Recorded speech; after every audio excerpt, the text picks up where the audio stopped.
Hello, everyone. It's your girl, Gabrielle. Welcome to a brand new episode of Hot Topics. So, if you're not already familiar with us, if you're new to the game, if you're new to the series, maybe it's been a while, that's all right. Let me tell you what we're about. So, this is the web series where we talk real talk. We like to talk about things in education, mental health, employment, physical health. We have topics about divorce. We have topics about youth entrepreneurship. We have topics about, trying to see what other topics do we have. I believe we have topics about bullying. Yes, so we cover a lot of ground here. And we are a tutoring company, so we like to focus on things where we can explain things in an educational and informational point of view. So today is no different. I am excited about this episode. I am going to tell you, oh, I forgot my little banner. I'm going to do that in a second. Living with a. I'm going to tell you the title of this episode in a second. Woo! All right, so I'm ready now. All right, so let's get right to it. So, this episode is entitled Living with a Disability Part 2. So, if you follow our other videos, there is a part 1. We like to repeat topics here because we believe that there is more than one way to see a single topic. And we encourage our viewers to look at multiple perspectives of a single topic and not just focus on the one, right? So we like to be diverse here. So we are bringing this topic back, living with a disability, but now this is part 2. And I have a guest with me who's going to help me with this conversation. I am totally looking forward to this. Her name is Kellina Powell, and I am just going to get right to it. So let me tell you who she is. Let me tell you about this young lady right here. So, who is Kellina Powell? Let me put up her banner and let me tell you who she is. So, Kellina is a young entrepreneur who loves to help people with their personal growth and educate others about the deaf community. Little do people know, Kellina is actually a hard of hearing person. She became deaf at the age of 4. She recently graduated with a psychology degree and is now starting her own online coaching business while finishing working on her book. That is dope. All right, so I am going to bring Kellina to the stage right now. Hi, how you doing? I'm doing good. How are you? Good. So I am looking forward to this conversation. This conversation is about disabilities, but we're going to focus on a particular disability, which is what you have, which is deafness. Deafness or being deaf. I don't know what the deafness. Okay, I was like, oh yeah. So I know this is hot topics, but yeah. So I thank you for coming, and I definitely want you to share your story. So I'm going to pass the baton over to you, but I'm just going to make this one quick PSA before I turn it over. Since this conversation is about deafness, I want to point out I'm not sure how it works on a live stream, but in the replay, you can actually watch these videos using closed captioning. So if you feel that you need to, as a viewer, definitely turn it on, right? So on YouTube and Facebook, not sure about Twitter, but definitely YouTube and Facebook, there is a closed captioning option if you need to use it. All right, so my PSA is done. So, Kellina, I'm going to turn it over to you. Please share your story with the world. Thank you so much. I'm super excited to be here. So like Gabrielle said, I'm a young entrepreneur. My story all started when I became deaf at the age of 4, and it was like a roller coaster. I didn't know what was going on for like 2 days. I was like completely deaf. I remember, my mom tapped my shoulder and she was like, "Kellina, do you not hear me calling me?" And I had no idea that my mom was calling me. And it was just kind of crazy because I had a 4 years old and you have no idea what's going on. And your mom just sitting there like, okay, this is not like, and so luckily my grandma, it was a nurse at the time, and my mom called her panicking, saying, "Kalina can't hear." And so that was very scary for my mom and my grandma. So my grandma went home. She sat down with me, tried to figure out what's going on. So my grandma said, "Okay, Kalina's not playing around because you know how the normal 4 years old they'll be playing around." But I was not playing around at all. And so the next day we went to my family doctor and they said there's nothing we can do. Kalina's completely deaf. So for those who are watching this and wondering how I became deaf, well, I had an ear infection. So my doctor prescribed me like an ear drop for it, and there's two reasons why I became deaf. One, the daycare didn't put it at the right timing, or they put it too much. So those are the two options what they could have done.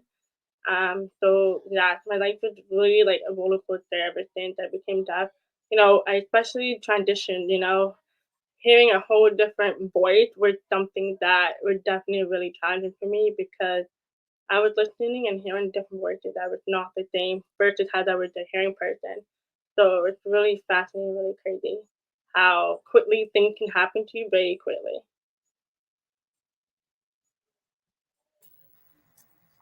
Thank you. Thank you so much for sharing that. So let's address, I don't know if you want to call it the elephant in the room, um, that you're hearing me right now. Or you're able to respond to me. Can you tell us how that's happening? Sure, definitely. So it's happening because I have an iMac, so it's very loud and nice and loud, so I can hear very well without the closed caption. So I don't really need it at the moment. However, my hearing aid is Bluetooth with my cell phone, so I'm able to make phone calls without having to ask someone else to pick up the phone for me. Most of the time, I use my cell phone the most just because it's easier for me to hear directly through my hearing aid. My hearing aid is basically like an AirPod. So like the AirPod you just put in your ear, you just walk around the house without having your cell phone towards your ear. So my hearing aid could basically it's basically like that. Okay. So how now like what do I want to ask? Okay. So yeah, so there are varying degrees of deafness, right? It's not just one end or the other. There are varying degrees about how deaf someone is, right? Yes. So there's a lot of names. So for me, I am profound severe hearing loss. So what that means is I'm at the bottom of the graph. So if you look at an audiogram and you notice at the bottom silence in the middle like mist sound. So something like flushing the toilet. That would be like a mist sound, and at the top could be like you can hear a lot of things, but not so much of everything.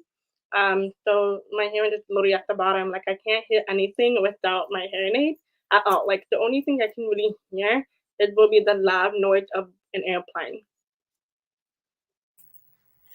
So something like a television or a radio, you can still hear that if it's like blaring really, really, really loud.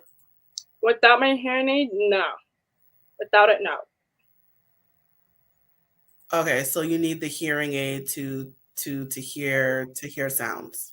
Yeah, literally. I need my hearing aid like 24/7. I can't take it out. Because if I take it out, I'd be in danger. So how does a hearing aid work? Can you go into that? Sure, definitely. So hearing aids come to different tools. I would say everybody hearing loss is different. Like I said, there's so many different hearing loss. So for me, mine's profound, severe. So my hearing aid is basically like a technology, and so I'll definitely take it out so you guys can check it out. Okay, so basically, so it's like this. So this right here is like all the Bluetooth is connected, the wires, everything is in here. And here's where you change the battery right here. So hearing aids do have battery. I'm so sorry, but the lightning is so bad, but I try. And then there's a tube. So all the sound go travel all the way here to the tube. So usually, normally, sometimes there's a big ear mode. It's called ear mode. Sometimes the ear mode to different hearing aid person, a deaf person, it'll be sometimes very small, tiny, or like unstable. Like for this one, you can totally see it when if my hair's up in a ponytail. But some people, sometimes you can't see the hearing aid because it's so thin and it's so tiny a lot of times. But for mine, you can hear. And then I'll give you guys an example of how does the hearing aid sound. All right, guys, check it out. Okay, hold on, take time. So. So that's how my hearing aids sound like when it's in my ear. But because my eardrum is really, really damaged, like it's really broken half. So when I put in my hearing aid in like this, so I literally just put it in and put the ear mode in, and I go up, like the up the loop to your hearing aid, to your ears, and then that's how like, and then when you turn it on, and that's it. So basically, that's what the hearing aid looks like, and that's how it works for me. And yeah. Awesome. So there are surgeries for the hearing impaired. I think there's like cochlear implants and there's some other surgeries. I think. Have you thought about getting those surgeries? I was recommended by my audiologist when I think I was in high school, because that's when they realized that my hearing is like dropping like crazy as when I get older. It was unfortunate. I wasn't able to get it just because of the risk and after procedure. And me personally, I do not like surgery. I hate surgery. I will avoid that at all costs. Different people, there are only one surgery actually. There's not like two or three. There's actually one surgery, which is cochlear implant. Um, so basically with cochlear implant, basically they, open up the back of your ears and then they put like a magnet in your skull on your head. There's a magnet, and then there's a microphone that they're putting in your ear. So for me personally, that's super risky because me personally, because let's say if you hit something and then you forget and you don't realize that you had a surgery on your ear, so you can have really a lot of either infection or a lot of damage, and you have to redo the surgery again because you injured your head. So that's the reason why I never really thought about doing surgery. It makes you nervous. Yeah, exactly. It's a huge difference, trust me, it's a huge difference, but it's really something to think about, especially going into table. And it's really long progress after the surgery. Like it will take like a month to heal, like from 2 weeks to a month to heal, depending on everybody. Everybody's different. Mm. So now, I think you mentioned it in our preliminary meeting that deafness also changes the way that you speak in terms of the way that sound, the way that you speak, pretty much. Okay. Can you get into that? Yeah, definitely. So sometimes a lot of time when someone becomes deaf or hard of hearing, their speech is different, and this is where they hear things different. So for me personally, it's the other way around. So you hear people from your ears, but for me, I hear people from my lips. So for me, I'm a habit lip reader. So in order for me to get what you're saying, first I hear from reading your lips, and then it goes to my ears. Um, so if you're not facing me, I'm not gonna have no idea what you're saying. I'll be like, you have to look at me in order for me to understand what you're saying. So I have done a lot of speech therapy when I was growing up, just because my family wanted me to, I would say, kind of like speak better. Because I might speak, because at the age of 4, you're just starting to speak, right? Your speech is getting different as you get older. But then, because when someone becomes deaf, the hearing loss do affect us. especially our speech and our vocabulary. A lot of times, certain words that we cannot pronounce, and we need help pronouncing it.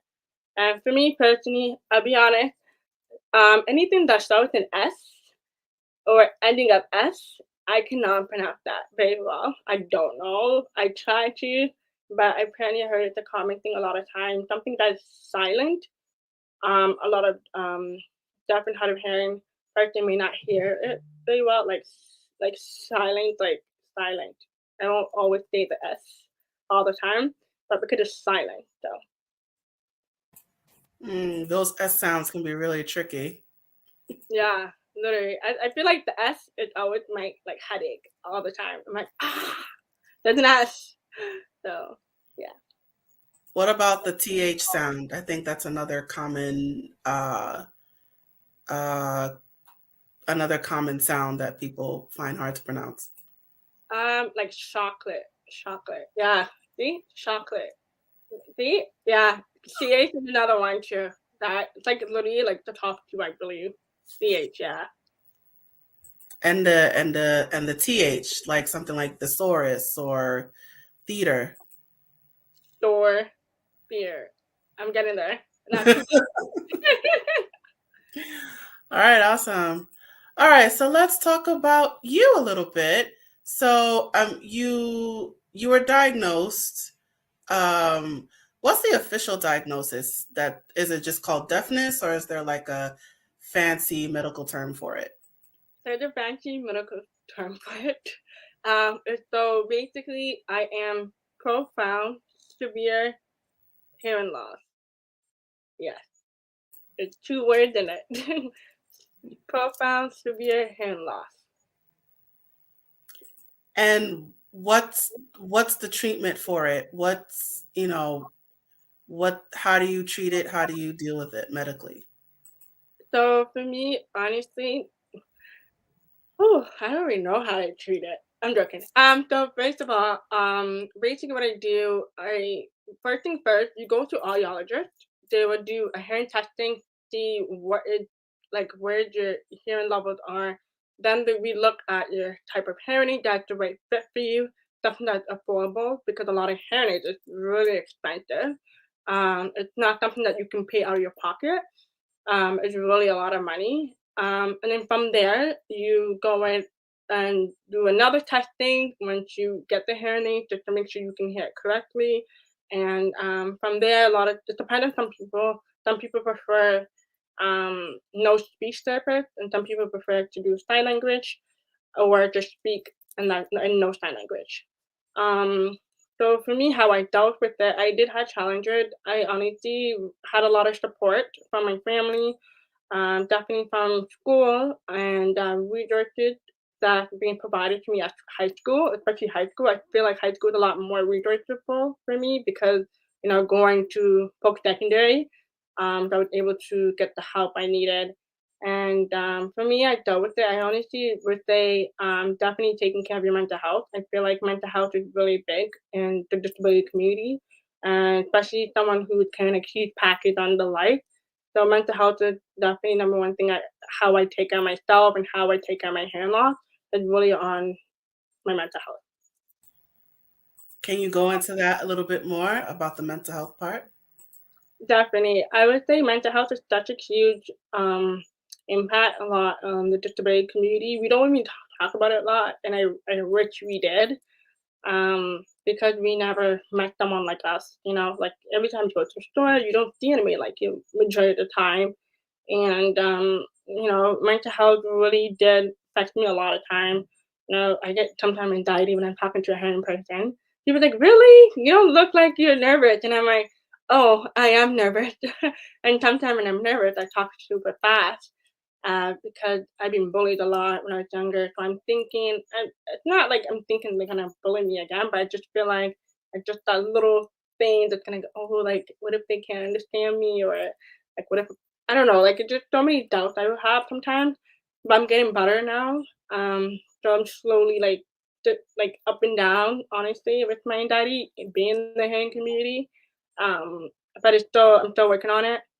Sometimes you can be depressed, especially someone like myself is very heavy lip reader. Sometimes we don't want to talk to people. Sometimes we want to take off our hearing aids and not hear because hearing things you need to hear like 24/7 back to back. Same thing with your eyes, right? You always have to consistently look and hear at the same time. So sometimes I get really, really, really like burned out a lot by the end of the day. I'm like, hey, I want to take out my hair and go to sleep or, you know, play some music or something that distracts me from like hearing a lot. Um, but yeah, so that's definitely very important thing. It sounds like you you dealt with a lot growing up. You dealt with bullying, you dealt with anxiety. Um, it's a lot to deal with. Did you ever feel different from your peers? Of course, 100%. I always feel different because I always need someone to not just back me up a little bit, but just someone kind of to repeat words for me if I didn't hear the first time. Because it could be challenging for me, and especially for someone who is hard of hearing or deaf, we may not hear the full sentence, right? It's like breaking English, if it makes sense. There are certain words that we'll hear, but we will probably miss the last part. And we're like parting, and then some people may shout out at us the question that we're asking, but we never meant to ask them to shout out what they're saying. And so a lot of time, um, I would need someone with me. So yes, I do feel different from other people because they may not understand what I'm going through, and I have to like consistently advocate for myself, consistently repeating myself. So some peers may not understand what I'm going through, so it definitely make a challenge for me to like sometimes to get myself out there um or even make friends too, right? It just can be a challenge sometimes, but yeah. Yeah. So you mentioned school. So what because I'm going to assume you did all of your schooling, deaf. Um, so can you talk about school and how that was for you?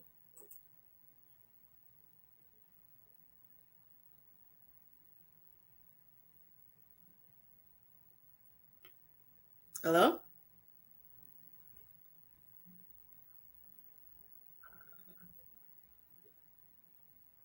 Ah, are you there? I think you froze.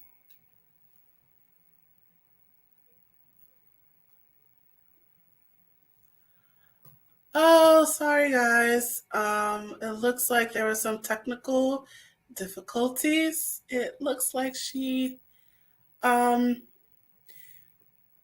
she froze on me.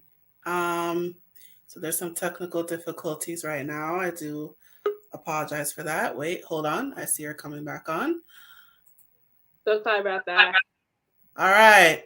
What was I asking you? Yes, I was asking how was school for you? Because I imagine you did all of your schooling deaf. So how was school for you? If we could go into that. School, oh god, I hate talking about school. School was, oh my goodness, elementary school was a disaster. I was bullied like nonstop.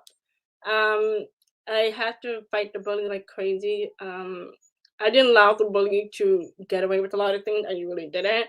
I kind of a little bit bullied back so they can stop bugging me. And then when I got into school, um, to build more confidence because I actually moved to a different middle school actually. So I met a whole new group of friends. So that was really different and I had to rebuild my advocacy and my confidence again in order to feel comfortable in that school. Yes, I had challenges with some teachers because some teachers were not accommodating me as they should. They thought I was just taking advantage of it because I did well on one test or I did bad on the other test. It was just really weird. Um, it was a little challenge in middle school. I guess because they were trying to prepare us for high school. So when I got to high school, things got a lot better in high school because I was able to be more mature and more advocacy and understand like what do I need the most or what I don't need. There was a very few teachers that's really nice and they were accommodating me, But however, I did not like my guiding counselor. She basically kind of stepped me back because she thought I was not capable of going to um, university where I was supposed to go to university, and she kind of told me to do another route where my mom did not tell her to do that. And she basically didn't put my grades in on time for post secondary application. And I remember a university sent me a mail saying that my grade was not in. And I'm like, what are you talking about? And then I went to my guidance counselor and I said, hey, like, did you put my grade in? And she's like, oops, I forgot you have two last names. So right there, that was just like literally a straight slap in the face. And I felt like, you're supposed to be a guidance counselor. You're supposed to motivate me to get to where I need to be. That's why your title is called guidance counselor. And she literally held me back from everything, and then I unfortunately had to do one semester or a year, I don't remember. And since that happened, I would say high school was very open-minded for me because I had to realize that not everybody is gonna be so nice how you think they will be. And for me, I just realized that she actually looked at me how because I'm a deaf person, thinking that I'm not capable of going to university, and that was definitely terrifying to see and witness, especially my family. Like they like, "Are you kidding?" Like Kellina worked really hard to get to where she needs to be, and loads of people know I'm actually the first generation of my family that attended to university. So when I graduated from university from psychology, that was a big achievement for my family. And so yeah, so that was my experience in school. Yes. So you had someone in a position of power that was a negative influence on you. She was, she doubted you and she thought you wouldn't make it, you wouldn't succeed. Yeah, literally that's what it was. Like she did not want me to succeed. Like it was just that, and so it's like what? Like just because I'm that person that you mean I can't go far just like my peers? Like it was just very because if you're doing it to me, I couldn't imagine who you're doing it out to, right? Like, are you doing it to another student that have a disability too? Like, it's just really like disgusting. I was like, really? Yeah. So so you mentioned it a couple times that while you were in school, you had some accommodations. You had like you said you went to a special room, or can you go into that a little bit in terms of the accommodations you had in school? Yeah. So I was put into like I don't remember what the room called. I think it was for those who had like an IEP or students that had like other disabilities. But I um was able to I guess be in a regular classroom. I don't know what that room called. But however, that woman just kind of like just give us a little help if we need for like other classes. So we were able to go to that class and just sit there and just do our assignments. So kind of like a helper classroom, I guess. So yeah, I have an IEP. So accommodation was extra time, give Kalina an extra a day of her assignment. So let's say if this assignment due today, I would get an extra time to hand it in tomorrow, if I wanted to.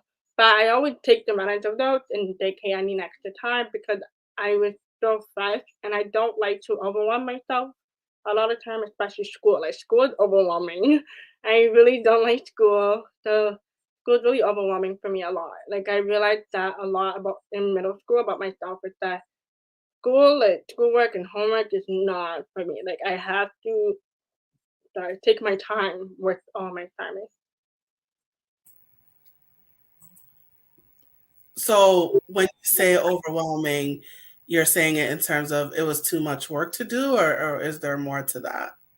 I feel like it was too much work, I would say. I didn't realize that it was a lot of work, especially like going to grade 7 and grade 8. I felt like they were just throwing things at me and trying to prepare me for high school. So they were just throwing things, and I was like, "Whoa, okay." Like one class, and then they're in Canada, because I'm located in Canada.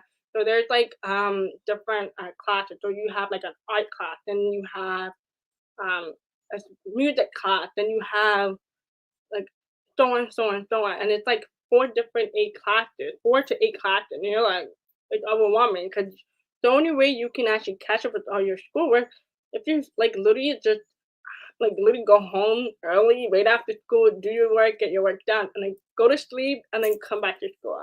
So that was why it was really harmful for me.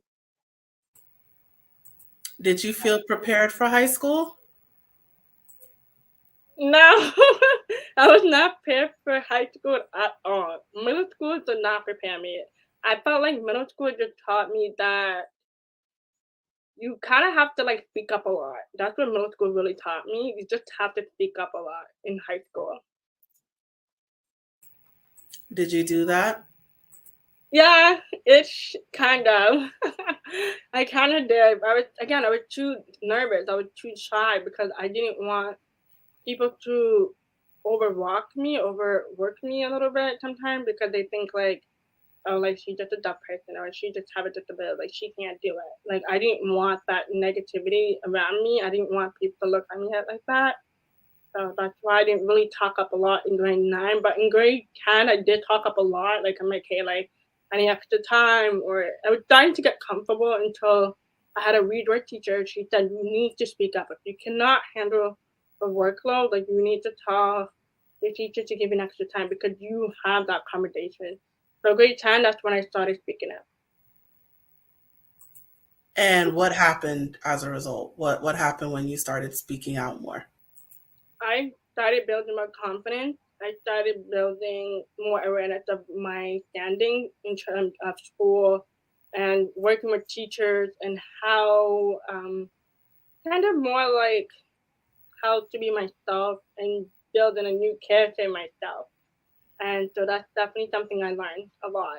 Is building my confidence, more about my characteristics, and so yeah. So now I'm wondering, as you were growing up and you were, you talked about being bullied and you were getting the special treatment in school. So I imagine, kids are looking at you funny.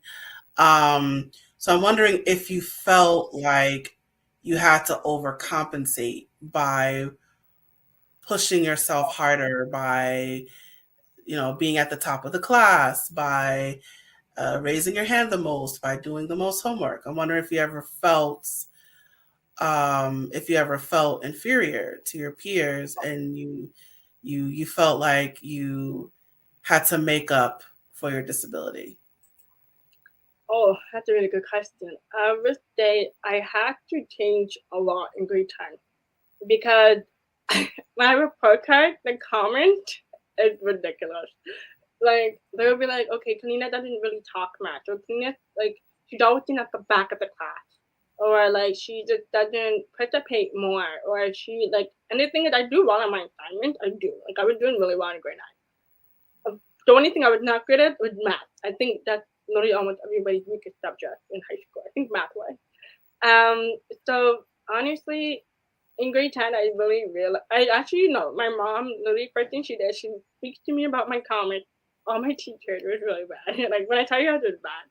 And so I'm like, oh God, okay, I really need to change. I need to step up. And I feel like I realized that the more people that talked about you, especially teachers, I didn't want them to look at me the same way as they did in grade 9. I want to improve myself. I want to change.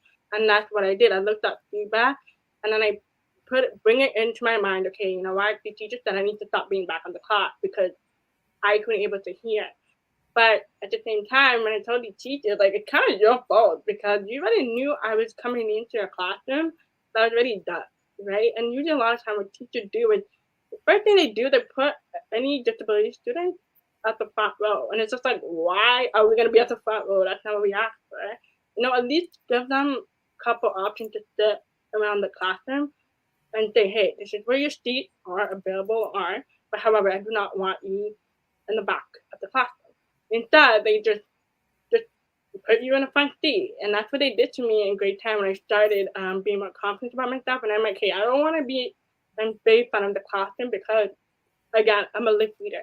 So I didn't want to be on my desk at the very front row, keep looking up every time my teacher talked. So I did not like that. I was like, can I be in the second or third row? And then he's like, okay, fine, but you need to pay attention. I'm like, okay, I will. And so, but yeah, so definitely I would say being more participate, talking more with my teachers in terms of where do I need to work well on, what do I need to work on, what do I need to improve on.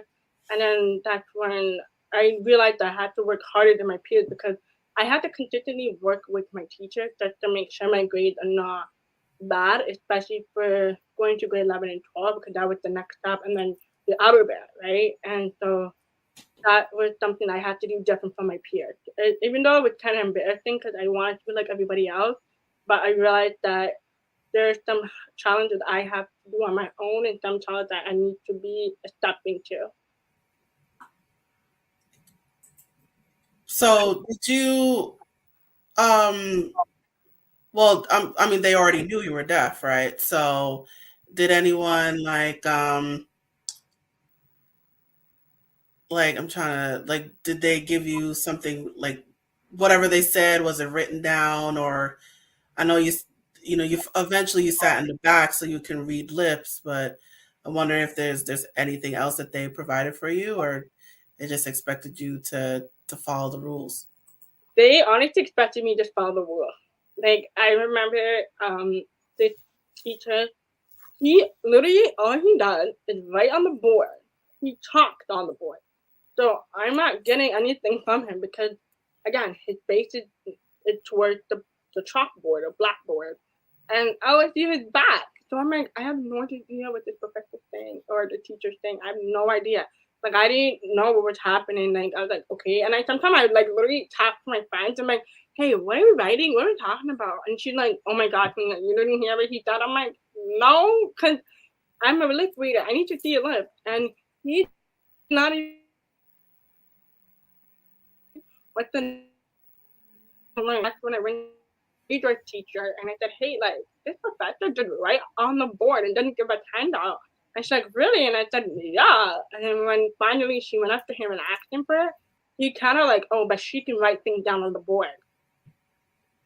But I'm like, okay, but how am I supposed to follow along with how what you're talking about? And it was just really sad. I was just like, what? And there's some teachers out there like that don't want to acknowledge the fact that you have someone in the classroom that needs accommodation. That's very upsetting for you. It is, and it's not fair for me, but it's also not fair for anybody else, especially for those who come from a new home or new language, and they don't know what the teachers are saying. So I remember this one guy in my class, and he was new, and he was taking ESL class, and I remember he looked at me too, because he's like, "What is he saying?" I'm like, we were in the same boat. So it wasn't just me that needed help, but it was other students too. And that's when I realized that I'm not alone in this situation. There are other students out there that's actually going through the same thing too. So it's you had a hard time in school, pretty much. You know, you weren't able to get the same type of education as everybody else. Exactly. I was not able to. And you didn't have the hearing aid back then, right? No, I did have my hairnet on the whole time. The whole time I had my hairnet, but I was just again, I'm a lip reader. Like I have to see your face in order to hear. Oh, so even though you have the hearing aid, you still need to see their face in order to hear. It's not like they could turn their back on you but speak really, really loud. That's cut. That's cut. Mm, okay.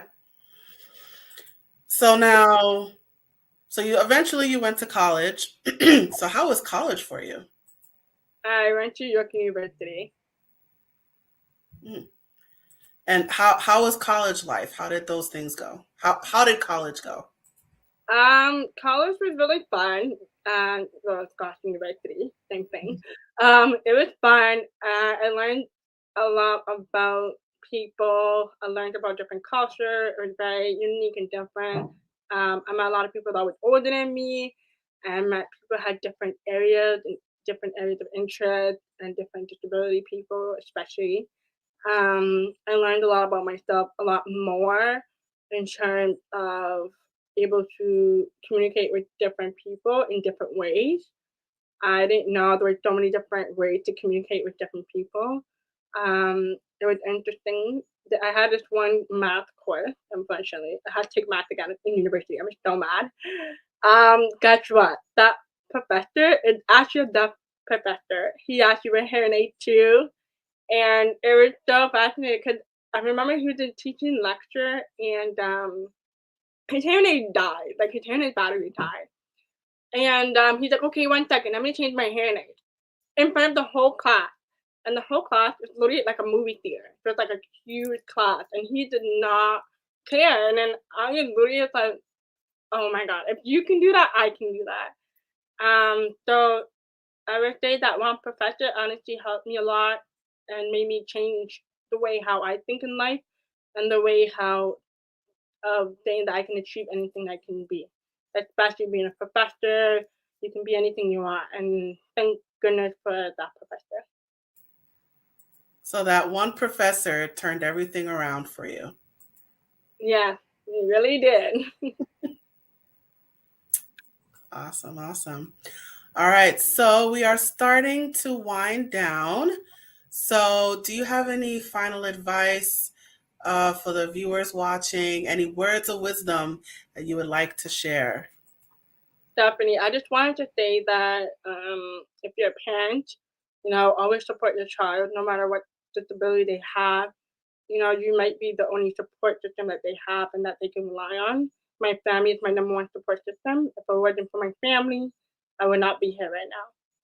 Secondly, for those who are watching, always use your voice no matter what it is, because you never know who you're going to impact on. And your voice would definitely make a difference in someone else's life.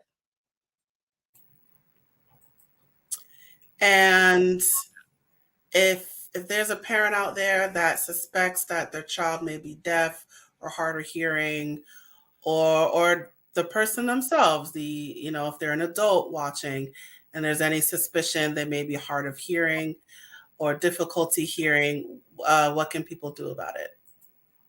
Definitely. I would say number one, definitely go to a doctor, find out what's going on with your ears, and your doctor will tell you from there what to do.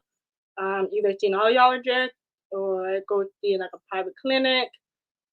Do what your doctor tells you to do. Don't feel like your doctor lied to you. I felt that way. With I know a lot. I hear a lot of stories from parents saying, "Oh, I didn't believe she was deaf when I went to the doctor," or "I didn't think the doctor would tell the truth."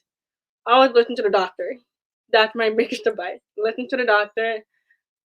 Secondly, from there, ask your audiologist what are resources around your community that you can attend to. It's very important to have a community within you because that way you have someone to kind of like someone that you can kind of make friends with or someone that you can kind of relate to. But it's very important to make friends within your own community. Awesome, awesome. Thank you so much for that. And I'm going to put up your banner. All right, you guys, you can follow Kellina on social media. She is on Twitter, she's on Instagram.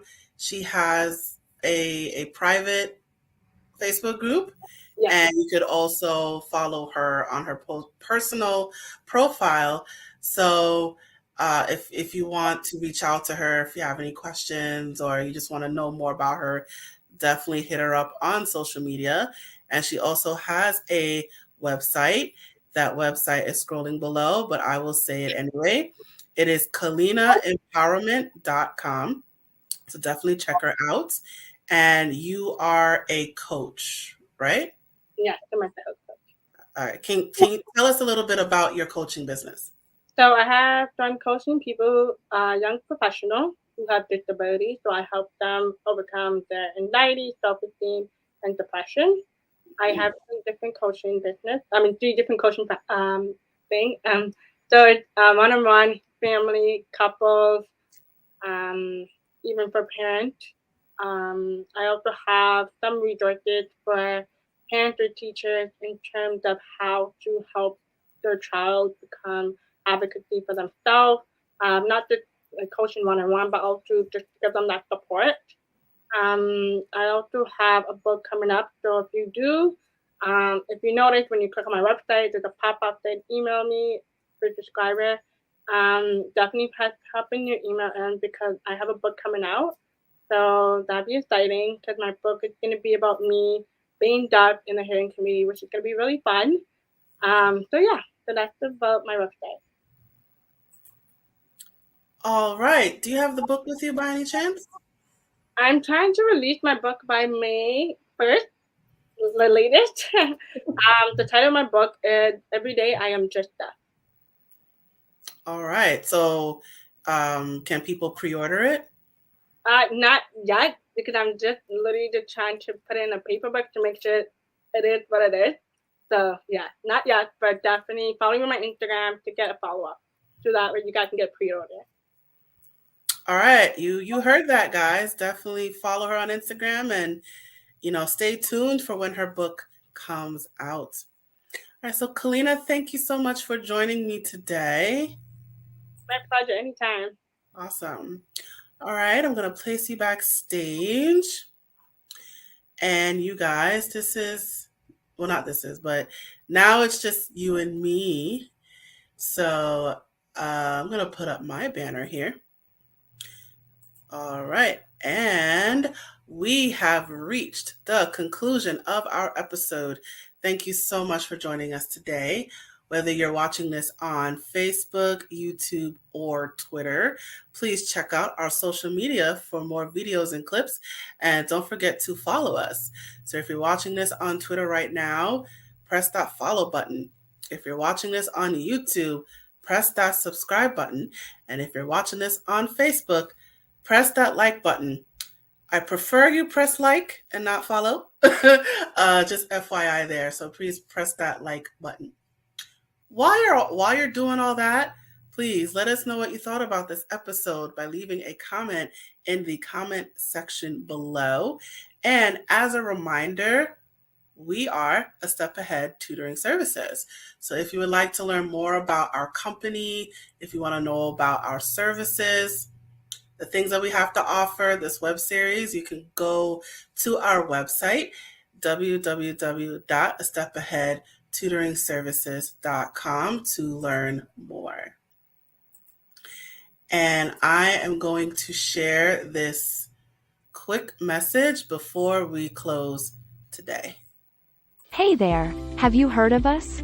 We're a small team of tutors here at A Step Ahead Tutoring Services. We believe that education and information should be accessible to everyone, regardless of income, race, or creed. We're dedicated to making this happen, but we need your help. Please consider making a donation to our company. No amount is too small. Your donation will allow us tutors to remain employed, offer free and low-cost services, put on productions like this web series, and reach out to families nationwide.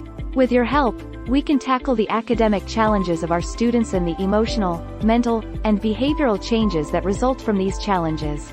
As a bonus, we can improve our communities in the process. Support us today. Note: we're a for-profit company. We're not a charity. Your donation may not be tax deductible. Please consult a tax professional.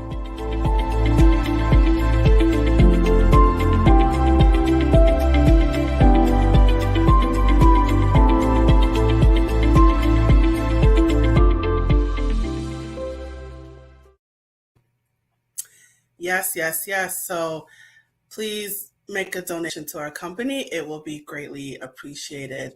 And I wish I had subtitles. I wish I had people to do the sign language. It's a little out of budget right now. But as a reminder, again, if you are watching this on Facebook or YouTube, I'm not sure if you could do this live, but definitely on the replay, there is a closed captioning option. So, for those who are deaf, hard of hearing, or if you just need to know what we're saying, there is a closed captioning option available to you. And that is it for our episode. Thank you so much for joining us today. I look forward to seeing you at the next episode. Now, I am signing off.